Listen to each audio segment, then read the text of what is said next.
Breaking news Anakapalli జిల్లా రాజయ్యపేటలో collector Vijay Krishna ఆధ్వర్యంలో గ్రామ సభ ఏర్పాటు చేశారు. దీంతో రాజయ్యపేట పరిసర గ్రామాల్లో భారీగా పోలీసులను మోహరించారు.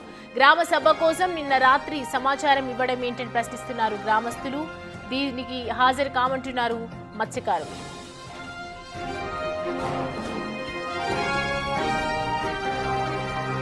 ఈ నెల 14న నక్కపల్లి జాతీయ రహదారిని దిగ్బంధించారు రాజయ్యపేట మత్స్యకారులు.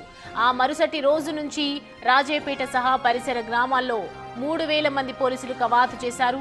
ఈ నెల 22న వైసీపీ చలో రాజయ్యపేటకు పిలుపునిచ్చిన నేపథ్యంలో జిల్లా కలెక్టర్ గ్రామ సభకు ప్రాధాన్యం పెరిగింది. రాజయ్యపేట మత్స్యకారుల బల్క్ డ్రగ్ పార్క్ వ్యతిరేక పోరాటం ఆ ప్రాంతంలో అలజడి సృష్టిస్తోంది.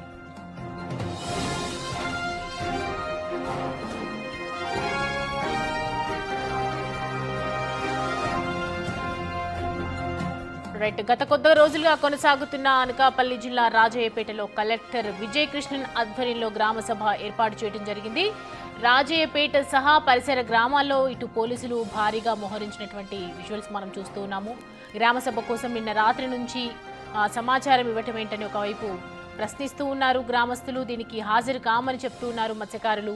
14న ఈ నెల ఏదైతే అనుకున్నట్టుగా 14న నక్కపల్లి జాతీయ రహదారిని దిగ్బంధించారు పూర్తిగా రాజయ్యపేట మత్స్యకారులు. ఆ మరుసటి రోజు నుంచి ఇటు రాజయ్యపేట సహా పరిసర గ్రామాల్లో పూర్తిగా 3000 మంది పోలీసులు కవాతు చేశారనే చెప్పాలి. ఈ నెల 22 నుంచి వైసీపీ చలో రాజయ్యపేటకు కూడా పిలుపునిచ్చినటువంటి నేపథ్యంలో జిల్లా కలెక్టర్ గ్రామ సభకు ప్రాధాన్యం పెరిగింది. రాజయ్యపేట మత్స్యకారుల బల్క్ డ్రగ్ పార్క్ వ్యతిరేక పోరాటం ప్రాంతంలో అలజడి సృష్టిస్తోందని చెప్పాలి. దీనికి సంబంధించి పూర్తి డీటెయిల్స్ అడిగి తెలుసుకుందాం. మా ప్రతినిధి రాజు మనకి అందుబాటులో ఉన్నారు. రాజు, ప్రస్తుతం రాజయ్యపేటలో పరిస్థితి ఏంటి? అసలు గ్రామ సభకు సంబంధించి ఒకవైపు మత్స్యకారులు రామని చెప్తూ ఉన్నారు. మరి సిచ్యువేషన్స్ ఏ విధంగా ఉన్నాయి? ఇవాళ జరిగే అవకాశాలు ఉన్నాయా? పోలీసులు ఒకవైపు భారీ బందోబస్తుతో మోహరించినటువంటి పరిస్థితి కనిపిస్తోంది.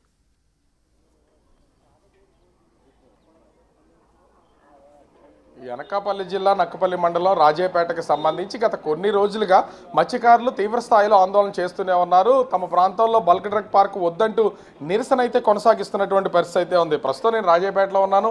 కనిపిస్తున్నటువంటి వీళ్ళందరూ కూడా గ్రామానికి సంబంధించినటువంటి గ్రామస్తులు. అయితే ఇక్కడ వీళ్ళకి ఒక సమస్య ఏర్పడింది. గ్రామంలో నుంచి బయటకు వెళ్ళాలన్నా, బయట నుంచి లోపలికి రావాలన్నా కూడా అసలు మీరు ఎవరు అనేది డౌట్ ఉత్పన్న అవుతున్నటువంటి పరిస్థితి అయితే ఉంది. దాదాపుగా రాజయ్యపేట సహా 8 గ్రామాల్లో ఇంచుమించుగా 3000 మంది పోలీసులు ఎక్కడికక్కడ పహారా కాస్తూ కవాతు చేస్తున్నారు. కొంత విధంగా చెప్పాలంటే అంతమంది పోలీసులను చూసి భయభ్రాంతులకు గురవుతున్నటువంటి పరిస్థితి కూడా ఉంది. ఈ నేపథ్యంలోనే వస్తున్నటువంటి వాళ్ళు ఐడెంటిటీ ఖచ్చితంగా ఆధార్ కార్డు కానీ ఇతర గుర్తింపు కార్డులు ఉంటేనే లోపలికి అలౌ చేస్తున్నటువంటి పరిస్థితి అయితే ఉంది. ముఖ్యంగా మీడియాని సైతం బ్యాగులు తనిఖీలు చేసిన తర్వాత మాత్రమే పోలీసులు వదులుతున్నటువంటి పరిస్థితి అయితే ఉంది. కనిపిస్తున్నటువంటి గ్రామానికి సంబంధించినటువంటి వాళ్ళు కూడా ఇక్కడ వాళ్ళతో పాటు పోలీసులు, సివిల్ డ్రెస్సులు పోలీసులు వాళ్ళతో కలిసిపోయి వీళ్ళ సమాచారం అంతా కూడా సేకరిస్తున్నారని వీళ్ళతో ఆందోళన చేస్తున్నటువంటి పరిస్థితి అయితే ఉంది. ఈ నేపథ్యంలోనే ప్రస్తుతానికి రాజయ్యపేటకు సంబంధించినటువంటి గ్రామంలో ఉన్నటువంటి యువకులందరూ కూడా కొంత కొత్తగా అంటే తమ నిరసన తెలియజేయడానికి కొంత కొత్తగా ఆలోచిస్తున్నారని చెప్పొచ్చు. మనం ఒకసారి బల్క్ డ్రగ్ పార్క్కి వ్యతిరేకంగా ఆందోళన చేస్తున్నటువంటి యువత పిల్లల దగ్గర నుంచి పెద్దవాళ్ళ వరకు కూడా మనం ఒకసారి చూస్తే బల్క్ డ్రగ్స్ కంపెనీ వద్దు, రాజయ్యపేట ముద్దని పెద్దవాళ్ళు తమ నిరసనని తెలియజేస్తుంటే, మరోపక్క youth youngsters bulk drug park వ్యతిరేక పోరాటం రాజయ్యపేట అని స్లోగన్ ఒకటే కాదు, దాని కింద చూస్తే ఆధార్ కార్డును కూడా మనమైతే చూడొచ్చు. ఆధార్ కార్డు ఎందుకంటే పోలీసులు రాకపోకలు చేస్తున్నప్పుడు ప్రతి సమయంలో కూడా మీ ఐడెంటిటీ కార్డు మీరు ఈ గ్రామానికి చెందినటువంటి వాళ్ళైనా అడుగుతున్నటువంటి నేపథ్యంలో నిరసనని వినూత్నంగా తెలియజేయడానికి మొత్తం గ్రామంలో ఉన్నటువంటి అందరు యువకులందరికీ కూడా ఇలా టీషర్ట్స్ని ఆధార్ కార్డుతో ప్రింట్ చేసి వాళ్ళందరూ వేసుకుని తిరగాల్సినటువంటి పరిస్థితి ఉంది. ఇది ఒక విధంగా చెప్పాలంటే ఇది అణచివేత ధోరణి. అయితే ఈరోజు కలెక్టర్ ఇక్కడికి వస్తారు, కలెక్టర్ వీళ్ళతో మాట్లాడతారని గడిచినటువంటి 3 రోజుల క్రితం వీళ్ళకి ఒక హామీ ఇచ్చినటువంటి పరిస్థితి అయితే ఉంది. అయితే ఆ రోజు కలెక్టర్ కూడా అంటే 3 రోజుల క్రితం కలెక్టర్ రావాల్సిన వ్యక్తిగత కారణాలతో మానేసినటువంటి పరిస్థితి అయితే ఉంది. అయితే ఈరోజు కలెక్టర్ ఇక్కడికి వస్తానని చెప్పినటువంటి నేపథ్యంలో భారీగా పోలీసులు అయితే మోహరించినటువంటి పరిస్థితి అయితే ఉంది. ఎందుకు ఇలా అంటే మొత్తం ఆధార్ కార్డులు ప్రతి ఒక్కళ్ళు ఇదే విధంగా వేసుకుంటున్నారో, ఎందుకు ఆధార్ కార్డును ప్రింట్ చేసుకోవాల్సినటువంటి పొజిషన్ ఉంది వీళ్ళు? అనకాపల్లి జిల్లా నక్కపల్లి మండలం రాజయ్యపేట గ్రామంలో గత 36 రోజులుగా ఈ శాంతియుత ధర్నా అనేది చేస్తున్నాం. మొన్న జరిగిన ఇన్సిడెంట్ వల్ల రాజయ్యపేటలో ఎవరైనా సంఘీభావం తెలపడానికి వస్తే మాత్రం వాళ్ళని ఏదో ఒక కారణం చేత ఆపడం జరుగుతుంది. దానితో పాటు మన రాజేపేట నుంచి కానీ ఎవరైనా యువకులైతే కానీ ప్రజలైతే కానీ ఏదైనా పని కోసం బయటికి వెళ్ళి మళ్ళీ గ్రామంలోకి రావాల్సి వస్తే ఖచ్చితంగా ఐడెంటిటీ ప్రూఫ్గా ఆధార్ కార్డు అడుగుతున్నారు. మీ ఇండియన్ సిటిజన్షిప్ ఆధార్ కార్డే కదా కావాలి, మీరు ఈ గ్రామస్తులా కాదా అని ఖచ్చితంగా అడుగుతున్నారు. కాబట్టి ప్రతిసారి మేము ఆధార్ కార్డు తెచ్చుకోవచ్చు, లేదంటే ఫోన్లో ఉండి కూడా స్విచ్ ఆఫ్ అవ్వచ్చు, ఏదైనా జరగవచ్చు. దీనికోసం మీరు ఎప్పుడు ఆపాలి? గుంపులుగా వచ్చినప్పుడు ఎందుకు గుంపులుగా వస్తున్నారని సంఖ్యభావంకి తెలుపుతున్నారా? అప్పుడు ఆపాలి తప్ప ఇద్దరు వచ్చినా ఒకరు వచ్చినా సరే ఖచ్చితంగా ఆధార్ కార్డు అడుగుతున్నారు. కాబట్టి మేము ఖచ్చితంగా ఈ గ్రామస్తులమే ఏదైతే మీరు భయపడి పోలీసుల్ని ఇంత మోహరించి పెట్టారో మేము ఈ గ్రామస్తులమే అదే పోరాటానికి సభ్యులమే. ఈ బల్క్ డ్రగ్ కంపెనీకి వ్యతిరేకంగా ఉండే గ్రామ సభ్యుడినే. దానితో పాటు ఆధార్ కార్డు నేను ఈ ప్రూఫ్గా మీరు చూసుకోవాలనుకుంటే నా ఫోన్లో ఉండొచ్చు, ఉండకపోవచ్చు, లేదంటే నా జేబులో నేను మర్చిపోవచ్చు. అందుకోసమే నా వెనకాతలే నా ఆధార్ కార్డుతో ఫోటోతో సహా పూర్తిగా నేను వేసుకోవడం జరిగింది. మీకు కావాలంటే వెనకాతలే ఉంది, చూసుకోండి, అడ్రస్తో సహా ఉంటుంది. మనము చూడొచ్చు ఇక్కడ ఉన్నటువంటి యువకులకు సంబంధించి ఇతని ఫ్రంట్ ఒకవేళ వస్తున్నటువంటి వాళ్ళకి సంబంధించి ఆధార్ కార్డుని ఇక్కడ తనైతే డిస్ప్లే చేసినటువంటిది అయితే ఉంది. అదేవిధంగా బ్యాక్ సైడ్ కూడా, అంటే రెండింటిని, ఒకటి నిలువుగా ఉన్నటువంటిది అయితే ఇంకోటి అడ్డంగా ఉన్నటువంటిది. అంటే ఒక విధంగా వాళ్ళు చేస్తున్నటువంటి పోరాటం అనేది బల్క్ డ్రగ్ పార్టీకి వ్యతిరేకంగా పోరాటం చేస్తున్న యువకులంతా కూడా కొంత వినూత్నంగా ఆలోచించినటువంటి పరిస్థితి అయితే ఉంది. అంటే ప్రతిరోజు మిమ్మల్ని అడుగుతూనే ఉన్నారా పోలీసులు వెళ్తున్నటువంటి? ప్రతిరోజు అడుగుతున్నారు సార్. అడగడం వల్ల మేము ఈ ఆధార్ కార్డు ప్రింట్ చేసుకోవడం జరిగింది. ఇంకొకసారి బయటకు వెళ్ళినప్పుడు మాకు నోటని చెప్పకుండా చూపించడం కోసమే మేము సెట్లో కొట్టించాం. అంటే వేసుకుని ఈ ఆధార్ కార్డులు వేసుకుని తిరుగుతున్నారు కదా బయట, అసలు పోలీసులు వీటిని చూసామని అంటున్నారా వాళ్ళు మిమ్మల్ని? అడగలేదు సార్. అంటే ఇప్పటి వరకు బయట తిరుగుతున్నాం కానీ ఏ రోజు కూడా మమ్మల్ని అడగలేదు. అంటే మాకు కూడా ఇదే మంచి అవకాశం మేము కూడా అనుకుంటున్నాం. ప్రజలందరూ కూడా దీన్నే పాటించాలనేసి అనుకుంటున్నాం సార్.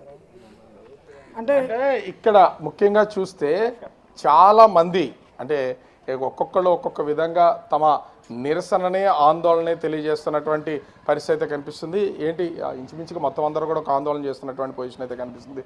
యువకుల పనులు అయితే దాదాపుగా 36 రోజుల నుంచి మానేసినటువంటిది అయితే కనబడుతుంది. గత 36 రోజుల నుంచి మా పనులన్నీ ఆఫ్ చేస్తామండి. కానీ ఇప్పుడు మీరు కలెక్టర్ వస్తున్నారని మీరు చెప్తున్నారు, కానీ మాకు ఎవరికీ తెలియదండి. అది మా ప్రజలకి ఎవరికీ తెలియదు. అది కానీ మామూలుగా మేము ధర్నాలో కూర్చోడానికని వచ్చాము. కానీ అది మీకు తెలుస్తుంది, పోలీస్ శాఖలో తెలుస్తుంది, కానీ మా ప్రజలకి తెలుస్తుంది. కానీ మీకు ఇన్ఫామ్ ఉందో లేదో నాకు తెలియదు సార్. వాళ్ళు ఎప్పుడు వస్తారని మీకు ఎవరన్నా లేదా ఎవరన్నా చెప్పడం తెలియదు. ఇప్పుడు మా వాళ్ళు అడుగుతున్నారు, రాత్రి 10 గంటలకు వచ్చి రేపు కలెక్టర్ గారు వస్తున్నారని చెప్తున్నారంట. రాత్రి 10 గంటలకు రావడం ఏంటి? రేపటికి మేము ఇప్పుడు సముద్రంలో వేటకి మా వాళ్ళు నైట్ వెళ్తారు. నైట్ వెళ్ళి సాయంత్రానికి వస్తారు. అంటే ఇప్పుడు చెట్లకి మొక్కలకి మాట్లాడుకు వెళ్ళిపోవాలి అంతే, ఇంకెవరో లేరు. ఇంక కలెక్టర్ గారితో మా గ్రామ ప్రజలు మొత్తం 10,000 మంది. ఇక్కడ ఒక బాగా అయితే మేము 10 మంది ఉన్నాం. 10 మందితో మాట్లాడితే సరిపోద్దా? ఈ 10,000 మందితో మాట్లాడాలా కలెక్టర్ గారు?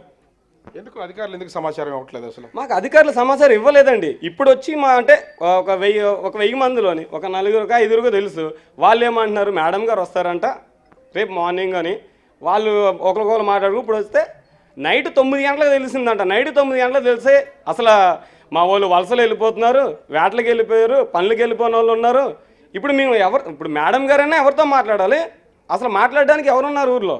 అంటే అసలు ఈ గ్రామానికి సంబంధించిన పెద్దవాళ్ళతో ఎవరితో చర్చిస్తున్నారా, లేకపోతే ఏదో అధికారులకు సమాచారం ఇవ్వాలి కాబట్టి ఎవరో ఒకరికి చెప్పి వెళ్ళిపోతున్నారా? మాకు తెలియదు బాబు. మాకు ఏమి కలెక్టర్ ఎప్పుడు ముందు వస్తుందని తెలిసింది. తర్వాత ఏమకి ఏదో ఆపద కలిగిందని వెళ్ళిపోయిందని తెలిసింది. ఇప్పుడు ఎప్పుడు వస్తుందో తెలియదు కాబట్టి మా వాళ్ళు ఏం చేస్తారంటే కొంతమంది 4 గంటలకు తెల్లారగట్ల 4 గంటలకు వెళ్తారు, మధ్యాహ్నం 12 గంటలకు వస్తారు. ఆడలేని పొద్దుటే కూలికి వెళ్ళిపోతూ ఉంటారు, కొంతమంది డ్యూటీలకు వెళ్ళిపోతూ ఉంటారు. 12 గంటలకు కూడా వేటకి వెళ్తారు. ఎవరు ఎప్పుడు వస్తారో సముద్రానికి ఆడికి వెళ్ళి సముద్రం వేటలోకి వెళ్ళి ఎవరు ఎప్పుడు వస్తారో మాకు తెలియదు. కానీ అలాంటప్పుడు మాకు రోజు ముందు చెప్తే మా వాళ్ళు వేటకి వెళ్ళకుండా మానిపించుకుంటాం, ఇంటి దగ్గర పెట్టుకుంటాము. మాకు ఏమి తెలియకంటే చట్టాలు ఏమొస్తానంటే చట్టాలు మాకు మనుషులు కూట కదా. ఇక్కడ ఎంతమంది ఉంటున్నాం? 10,000 జనంలోకి 200-300 మంది కూర్చుంటున్నాం. అందరూ ఎవరి బతకాలు బతకడానికి వెళ్తున్నారు, ఉన్నవాళ్ళు ఖాళీగా ఉన్నవాళ్ళు కూర్చుంటున్నాం. అసలు ఏం డిమాండ్ చేస్తున్నారు? ఇప్పుడు వరకు మీతో మాట్లాడింది లేదు, అధికార యంత్రాంగం ఎవరితో చర్చించినటువంటిది లేదు. వస్తున్నారని చెప్తున్నారు కానీ వస్తారో రారో కూడా తెలియనటువంటి పొజిషన్. ఇప్పటికి కలెక్టర్ మేడం గారు పోయిన బుధవారం నాడు వస్తా అన్నారు. అనివార్య కారణాల వల్ల రావడం మానేస్తుంది మేడం గారు. కాకపోతే రాలేనందుకు మేము బాధపడలేదు. ముందుగా మాకు ఇన్ఫర్మేషన్ చెప్తే ప్రజలందరూ సహకరించి మా సాధక బాధకాలు మా వ్యక్తిగత సమస్యలన్నీ చెప్పుకుంటే ప్రభుత్వం దృష్టికి తీసుకెళ్తారని ఈ ప్రజల యొక్క ఆలోచన. అంటే అసలు వాళ్ళకి వినే ఆలోచన అయినా ఉందా మీరు చెప్పే విషయాల్ని? మరి ఉన్నది లేదన్నది వాళ్ళు హృదయానికే తెలియాలండి. మా బాధ మా గోడు చెప్పుకోవడానికి ప్రజలందరం 36 రోజుల నుంచి ఇక్కడ శాంతియుత ధర్నా చేస్తున్నాం. మా పరిస్థితి హోమ్ మినిస్టర్ గారు వినడానికి సహకరించలేదు. అలాగే మా కలెక్టర్ గారు ఒక జిల్లా మేజిస్ట్రేట్ గారు అయి ఉండి మా సమస్యని ప్రభుత్వం దృష్టికి తీసుకెళ్ళి ప్రజలు అష్టకష్టాలు పడుతున్నారు, ప్రజలకు సరైన న్యాయం చేయమని ఈ డిమాండ్స్ వాళ్ళు ఇచ్చారు. ఈ డిమాండ్స్ మేము తమరు ప్రభుత్వం సానుకూలంగా స్పందించి వాళ్ళకి సహకరిస్తారనేసి చెప్తారనేసి మేము ఆశతో ఉన్నాం ఇంతవరకు. అయితే మేడం గారు రాత్రి ఇన్ఫామ్ చేసి పొద్దున్నకే మీటింగ్ అంటే మా ప్రజలకు కొంతమంది తెలిసింది, కొంతమంది తెలియలేదు. సంథింగ్ ఒక రోడ్డు మీద చదువుకున్న విద్యార్థులకి అయితేనేమి యువకులకైతేనేమో 10 మందికో 15 మందికో తెలిసి ఉండొచ్చు, మిగతా జనాలకు ఎవరికి ఇన్ఫామ్ లేదండి. ఒకటి మీ హోంమంత్రి కూడా మీరు మీ గ్రామానికి సంబంధించి ఎదురుగానే దాదాపుగా ఒక 5-6 కిలోమీటర్ల దూరంలో ఉంటున్నారు. ప్రస్తుతం ఇంట్లోనూ నియోజకవర్గంలో ఉన్నటువంటిది అసలు మీతో మాట్లాడడం కానీ ఏం జరుగుతుంది ఏంటని ఎంక్వైరీ చేసుకోవడం కానీ మీతో చర్చించే ప్రయత్నం చేయడం కానీ అసలు ఏమీ లేదా? లేదు ఒకసారి వచ్చారు సార్, ఒకసారి వచ్చారు ఆమె. అయితే వచ్చారు మాకు అనుకున్నాడు అందరం కూడా వచ్చారు. మా ఎమ్మెల్యే గారు, మా హోమ్ మినిస్టర్ గారు, మా ఈ నిజం అందరికీ మేము ఓట్లు ఎక్కువ వేసాం. 2600 ఓట్లు ఎక్కువ వేసాం మేము అన్ని ఊర్లో కన్నా. అంటే పర్లేదు, టీడీపీ అంటే మాకు చాలా ఇష్టం. ఇప్పుడు కూడా టీడీపీ అంటే మేము హవాగా ఉంటాం, మర్చిపోయిన ప్రతి ఒక్కరు కూడా. అయితే అనుకూలంగా ఉంటాయని అందరూ ఆశపడ్డాం. మా ఎమ్మెల్యే గారు వస్తున్నారు, హోమ్ మినిస్టర్ అనుకున్నాం. కాకపోతే ఆమె ఏమనుకున్నారు, నా చేతులు ఏమీ లేదు, ఇది మొత్తం అంతా కూడా సెంట్రల్ గవర్నమెంట్ చెప్పారన్నమాట. సెంట్రల్ గవర్నమెంట్ కరెక్టే, ఎన్డీఏ కదా స్టేటు, సెంటర్ కలిసి పాలిస్తే మొత్తం దేశం మొత్తం అంతా మా స్టేట్ టీడీపీ, మరి వేరే స్టేట్ సెంటర్లో కదా మొత్తం ఉంది కదా, మరి ఎందుకు ఆపలేకపోతున్నారు? అంటే ప్రభుత్వానికి ప్రజల యొక్క ఆరోగ్యం అవసరం లేదు. పక్క నుంచి కన్స్ట్రక్షన్స్ ఎక్కడికక్కడ జరిగిపోతూ ఉన్నాయి. అది మహది రోడ్లు వేసేస్తే సమస్య ఏం కాదు. ఏ కంపెనీకి అయితే దేనికి ఒక ఇల్లు ఖచ్చితంగా పునాది అవసరమే. రోడ్లు ఓకే పర్వాలేదు, ఇంతవరకు ఓకే, కానీ ఇంత మించి ఎంత ప్రమాదకరము. మేము ప్రజలందరూ వద్దురా బాబు అంటే వాళ్ళని కానీ మేము కడతాం. ఎంత కట్టే ఉద్దేశం ఉంటే ఇదే ఊరు వచ్చే హోమ్ మినిస్టర్ కానీ లేకపోతే సీఎం కానీ లేకపోతే డిప్యూటీ సీఎం కానీ వచ్చి మా ఊరు అందరిని కూడా ఎలా మా ఊరు సమాధి లేదు గురుగారు అక్కడ ఆల్రెడీ తీసారు, ఆల్రెడీ పూర్తిగా. అంటే సమాధులు తీసారండి. ఈ కంపెనీ కోసం సమాధి తీశారు, ఇది నిజము. కావాలంటే మీరు లేవు చూసుకోండి. అక్కడ శ్మశానం ఏమీ లేదా? తీశారు. అంటే ఇప్పుడు మేము ఇప్పుడు మేము చనిపోయిన పూర్తిగా, ఇప్పుడు మా ఊరు చనిపోతే ఎక్కడ ప్లేస్ మాకు పూర్తిగా ఇప్పుడు మా ఊర్లోనే గత 36 మేము ఏటకెళ్ళ మనిషి ఊర్లో ఉన్న అందరం కూడా. ఇప్పుడు పోలీసులు అయినాక చాలా మంది వేస్తే ప్రత్యేకంగా మన ఊర్లో కవర్ చేశారు. మా ఊర్లో మేము కొట్టుకోవట్లేదు, తిట్టుకోవట్లేదు. అలాగని మా సమస్య అంతా ఒకటే, మాకు బల్క్ కంపెనీ అనేది వద్దు, అదే మా సమస్య. అది క్లియర్ చేస్తే మేమే క్లారిటీ మా పని మేము చేసుకుంటాం. దానికోసం ఎవరు చెప్పట్లేదు ఎవరు కూడా. కలెక్టర్ కనుక మన రీసెంట్గా కనుక మేము నక్కపల్లి ధర్నా చేస్తూ వచ్చారు అన్నారు. చాలా అంటే 2 మర్యాద అన్నారు. అమ్మ భోంచేసి అడిగిన చేయలేదని చెప్పాం. అయితే మీరు వెళ్ళండి, మీ సమస్యను నేను క్లియర్ చేస్తానని చెప్పారు. ఆ రోజు 2 నిమిషాలు మాట్లాడు, మాకు చాలా హ్యాపీ అనిపించింది. కానీ ఇప్పటి వరకు అసలు కలెక్టర్ రావడం కానీ మళ్ళీ మాట్లాడడం కానీ ఏమైనా జరిగింది? అసలు వస్తా అని చెప్పారు సార్. వస్తా చెప్తే కానీ పర్సనల్స్గా సమస్య ఏర్పడింది, వెళ్ళిపోయారు తమిళనాడు, చెన్నై వెళ్ళిపోయారు అన్నమాట. అయితే నిన్న రాత్రే ఫోన్ చేసి ఎండీలో సంథింగ్ ఎవరో వచ్చిందని అనుకున్నారు. రేపు మార్నింగ్ 7 గంట 7 ఎవరు ఉంటారు చెప్పండి సార్ ఊర్లోనే? మంది ఒక పక్క నుంచి పనులు మానేసుకుంటున్నారు, వేటకి వెళ్ళేవాళ్ళు మానేస్తున్నారు, చదువులకు వెళ్ళేవాళ్ళు ఇతర పనులు చేసుకుని అందరూ మానేసి గ్రామంలో ఉంటున్నటువంటి పొజిషన్, రాకపోకలకు ఇబ్బంది వల్ల టీ షర్ట్ల మీద ఆధార్ కార్డులు కూడా వేస్తున్నటువంటి పొజిషన్ అయితే ఉంది మీ గ్రామంలో. అంటే ఏం నడుస్తుంది అనుకుంటున్నారు? మాది ఒక బోర్డర్ ఏరియా అన్నమాట. అంటే మాది పాకిస్తాన్లో పరిస్థితి, ప్రతిదీ ప్రూఫ్ కావాలి, ఆధార్ కార్డు. అంటే ఓటర్ ఐడికి అయితే మాత్రం ఒరిస్సా కోనరాకు ప్రతి ఊరు రావచ్చు, కానీ ఇప్పుడు మాది రావడానికి మాత్రమో ప్రత్యేకంగా ఆధార్ కార్డు అడుగుతున్నారు వీళ్ళు. అంటే ఓట్లకి అయితే ఓకే, కానీ ఊర్లో మాత్రం ఆధార్ కార్డు కావాలంటే వీళ్ళకి. ఇది ఎంతవో కరెక్ట్ చెప్పండి మీరే? అంటే ఇది ప్రజాస్వామ్యం లేకపోతే బ్రోకర్ సమాజం ఇది. అడిగితే కేసులు పెడతాం సార్ ప్రత్యేక పోలీసులు ఓన్లీ మసలు చూడండి. పోలీసు మీద కేసులు పెట్టారు ఈ ఆందోళన చేస్తున్నటువంటి వాళ్ళకి సంబంధించి ఒక 30-50 మంది పెట్టేసారు కేసులు. 2 జనం పెట్టారంట. మేము కేసు భయపడ్డాయి పూర్తిగానా.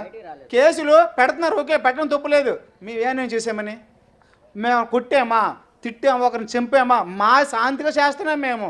ఒకటే, మాకి కంపెనీ వద్దు, ఇంకేదైనా కంపెనీ పర్లేదు, ఇబ్బంది లేదు. అంటే ఇక్కడ ఓవరాల్గా చూస్తుంటే ఇక్కడ ఉన్నటువంటి యువత కానీ గ్రామస్తులకు సంబంధించినటువంటి వాళ్ళు కానీ మత్స్యకారులు కానీ ప్రతి ఒక్కరిది ఒకే రకమైనటువంటి ఆందోళన. మా బల్క్ డ్రగ్ పార్క్ మాకైతే వద్దు, ఇది ఖచ్చితంగా దీన్ని క్యాన్సిల్ చేసే వరకు మేము ఆందోళన అయితే కొనసాగిస్తామని చెప్తున్నారు. కలెక్టర్ ఈరోజు వీళ్ళతో సమావేశం అవుతామని చెప్తున్నటువంటిది అయితే ఉంది. ఇప్పటి వరకు కలెక్టర్కి సంబంధించినటువంటి సమాచారమే మాకు లేదు. అర్ధరాత్రి సమయంలో ఎవరితో కబురు పెడితే మేము ఎలా ప్రిపేర్ అవుతాం, మాకు సంబంధించినటువంటి వాళ్ళు బతుకుదేరు కోసం ఇతర ప్రాంతాలకి వెళ్ళిపోయినటువంటి పరిస్థితి అయితే ఉంది అని గ్రామస్తులు చెప్తున్నటువంటి పరిస్థితి అయితే ఉంది. కానీ కానీ అటు రాజయ్యపేట సహా 8 గ్రామాల్లో దాదాపుగా 3,000 మంది పోలీసులు ప్రస్తుతం కవాతు చేస్తున్నటువంటి పరిస్థితి అయితే ఉంది. మనం లైవ్ చేస్తున్నటువంటి సమయంలో కూడా ఈ ఉన్నటువంటి యువకుల మధ్యలో నుంచి పోలీసులు వెళ్తూ కనిపిస్తున్నటువంటిది అయితే చూసాం. అంటే ఈ స్థాయిలో పోలీసులు కవాతులు నిర్వహిస్తూ గ్రామస్తులందరినీ భయభ్రాంతులకు గురి చేస్తున్నారు. అందుకనే మా చేస్తున్నటువంటి నిరసనకి మా ఆధార్ కార్డును కూడా టీ-షర్ట్ల మీద డిస్ప్లే చేసి వినూత్న నిరసన చేపడుతున్నామని ఇక్కడ ఉన్నటువంటి గ్రామస్తులు అయితే చెప్తున్నటువంటి పరిస్థితి కనిపిస్తుంది.